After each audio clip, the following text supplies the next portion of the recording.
Hola, buen día, ¿cómo les va? Las 16. 10 y 6. Estamos atentos, por supuesto, a la situación en Corrientes. Pensar que el sábado pasado abríamos el programa citando que ya había 500.000 hectáreas arrasadas por el fuego. Hoy son 800.000. Hay, antes de ir formalmente al editorial, hay dos muy buenas notas hoy en Infobae, o Infoemba, como quieran, a una productora apícola que habla de un ecosistema ya partido al medio directamente, y la de Barsavsky en Página, con una cantidad, o más que nada calidad, de testimonios que resumen muy bien causas y consecuencias. Después, en todo caso, podemos ampliar, claro, en torno de esto. Bueno, por supuesto, no hacía falta el dato oficial de enero para certificar que los precios de las cosas esenciales continúan subiendo sin parar y que el horizonte pinta mucho más negro que despejado. Es el problema esencial de la Argentina, en el sentido de que cualquier otro aspecto de la vida económica pasa a rango secundario si la inflación no es solucionada o siquiera amortiguada en forma brusca, que difícil, o progresiva. Dicho en términos clásicos, arreglar el proceso inflacionario es condición insuficiente, pero necesaria, para seguir hablando y encarando todo lo demás.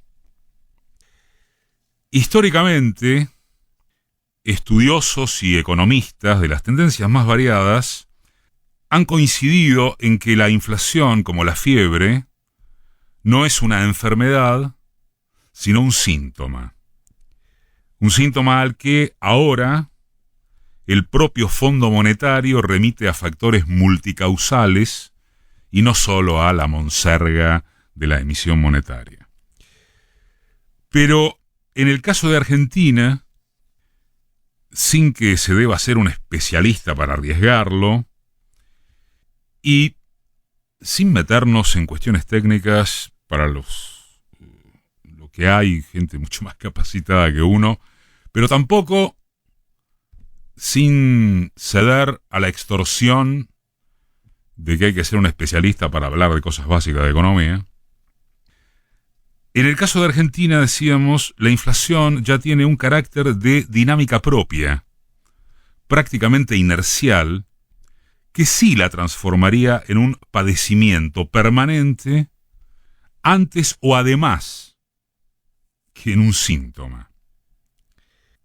El director del Centro de Estudios Scalabrini Ortiz, Andrés Asiaín, es uno de los economistas que plantea asumir que la inflación entre nosotros ya se, con o sin comillas, independizó de sus causas. Asiaín fue una intervención muy destacada acá en Marca en octubre del año pasado, creo que el 23 de octubre. Está no solo subida al sitio nuestro esa entrevista, sino que está colgada en varios sitios, salta al toque, y expuso muy bien acerca de esto en aquel momento, y lo sigue haciendo, claro.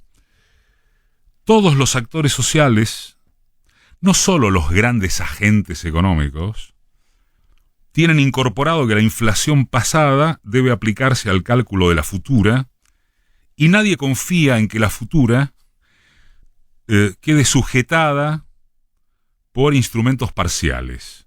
Emisión cero, dicen entre otras cosas los liberales, o controles de precios, dicen entre otras cosas los heterodoxos que los liberales denominan populistas.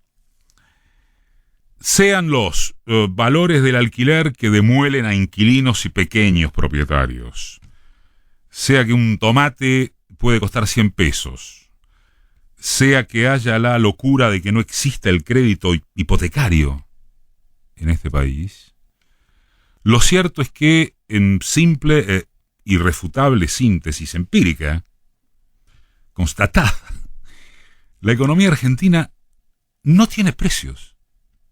No tiene precios de hoy para mañana. Una vez que la inflación toma impulso, se desliza sin necesidad de motor.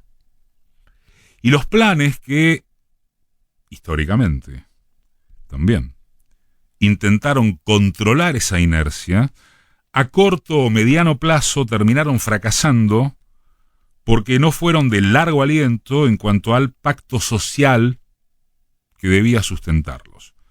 El Austral con Alfonsín, la convertibilidad con Cavallo y, por favor, el propio Macri, que recibió un país con 23% de inflación, que la iba a arreglar en 5 minutos, y la llevó al 50%, con emisión cero, gobernando para sus amigos o cómplices. La excepción podría haber sido Helbard en el 74, pero entre otros detalles se murió nada menos que Perón. Si hoy quisiera intentarse un gran acuerdo social, un pacto, ¿no?, al estilo de eso que Hasiaín formula aclarando que si es por propuestas puede haber montones, más drásticas o más suaves, como por ejemplo ensayar un arreglo con cámaras empresariales, industriales y sindicatos para congelar precios en un periodo X, asentar salarios que estén unos puntitos arriba de la inflación, reacomodar desde allí. ¿Con qué fuerza política se lo hace? ¿Con cuál liderazgo se lo hace? ¿Con cuál liderazgo de penetración masiva, no sectorial? ¿Eso es Cristina o el kirchnerismo duro, cuya representación popular es tan insuficiente como para que Cristina haya debido recurrir a Alberto al fin prioritario de sacarse de encima a Macri? ¿Eso es Alberto o el albertismo, entendiéndose por tal cosa la táctica fracasada, evidentemente, de que los factores del poder darían respiro por haber propuesto a un moderado? ¿Eso es qué? Que no sean arrebatos de aventurerismo declamativo. No es que uno tenga la respuesta, ¿eh? Es solo que está seguro de la pregunta. Y seguro de que se hace recurrente citar algunas obviedades, recordar algunas obviedades. Por ejemplo, las citó Jorge Alemán en su artículo de página 12 esta semana, que de obviedad no tendrían nada si es por las reacciones adversas que provocó entre algunos o varios de quienes se supone estamos en el mismo palo respecto de caracterizar la contradicción principal. Nunca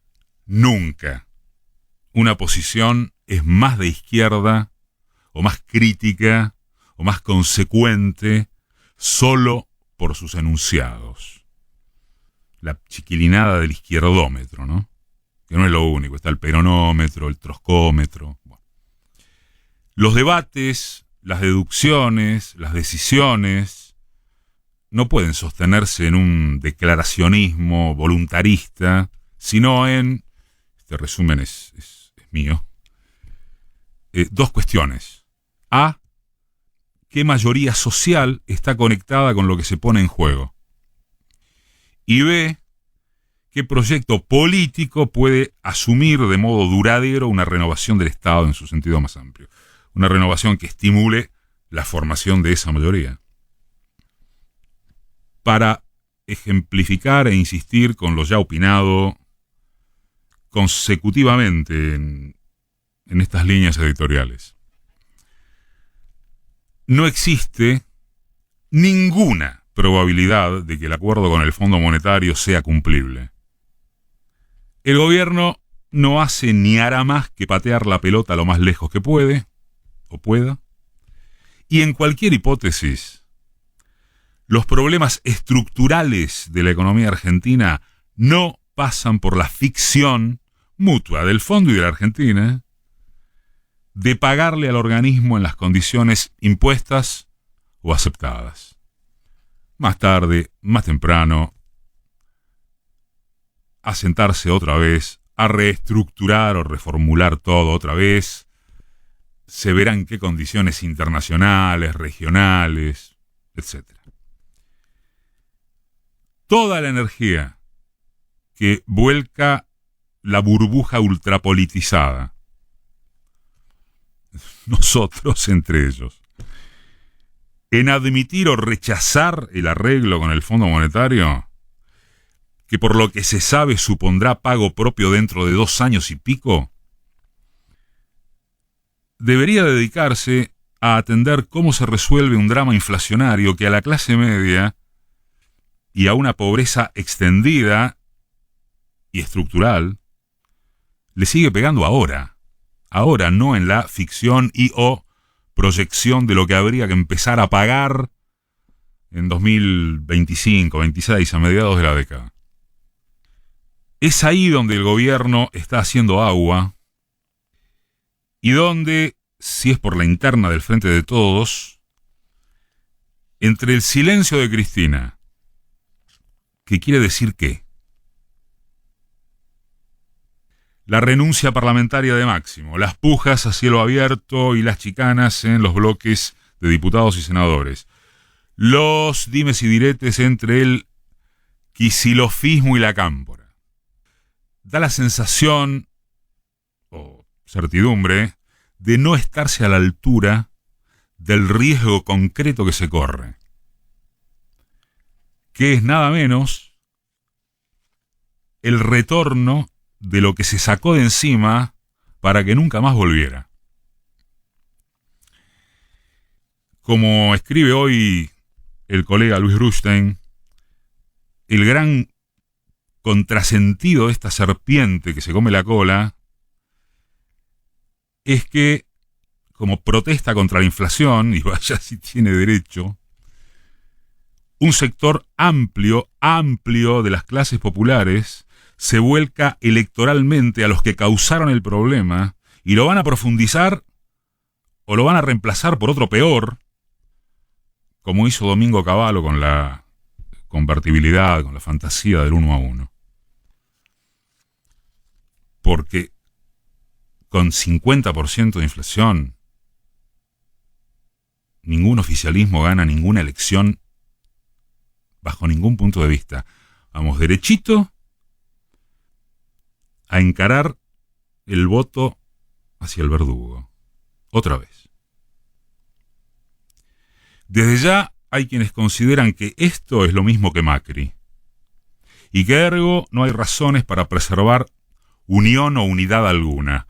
Bueno, ahí ya no se puede seguir discutiendo. Pero es cierto que el gobierno, el frente, sus referentes, sus egos, deberán hacerse cargo de la parte que les toca si es que la derecha vuelve, casi como si nada.